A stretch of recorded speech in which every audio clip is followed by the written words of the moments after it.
আর চাই সে গরিব হোক, চাই সে পুরুষ হোক, আর চাই সে নারী হোক, যেই হোক না কেন, আরবের হোক আর আজমের হোক, বাংলাদেশের হোক আর মিডল ইস্টের হোক, যেখানে হোক না কেন, যার মধ্যে দুইটা গুণ আছে, আল্লাহ সন্তুষ্টি অর্জনের জন্য সে ভালো কাজ করবে এবং অপরকে ভালো কাজ করার জন্য উদ্বুদ্ধ করবে। আল্লাহ সন্তুষ্টি অর্জনের জন্য যেখানে আল্লাহ পাক কি করেছেন, যেই কাজ করতে নিষেধ করেছেন সেই কাজটা সে নিজে অর্জন করবে, অপরকে অর্জন করানোর জন্য চেষ্টা করবে। এই দুই গুণ যেই মানুষটার মধ্যে থাকবে সে ব্যক্তিকে সম্পর্কে আল্লাহ রাব্বুল আলামিন বলেন সে অবশ্যই শ্রেষ্ঠ জাতি। সে কি জাতি?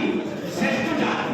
এখন আমি আমাকে বলি, আপনারা আপনাদেরকে বলেন, এই বেটা জানিস আমি বেটা একজন বিশেষ ব্যক্তি, আমি সমাজের মধ্যে একজন ব্যক্তিত্ব, আমার সমাজের মধ্যে আমাকে ছাড়া কোনো কাজ হয় না।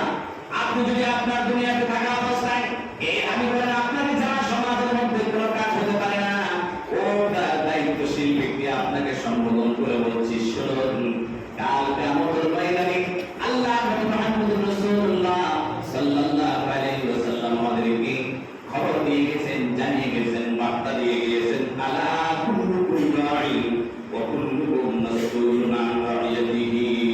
আমি মানে আপনার দ্বারা সমাজে অনেকগুলো কাজ হয়, এই কাজগুলো যদি শরীয়ত সম্মত হয়, তা আল্লাহ সন্তুষ্টি অর্জনের জন্য হয়, তাহলে আপনি শ্রেষ্ঠ জাতির অন্তর্ভুক্ত, আপনি শ্রেষ্ঠ জাতির অন্তর্ভুক্ত।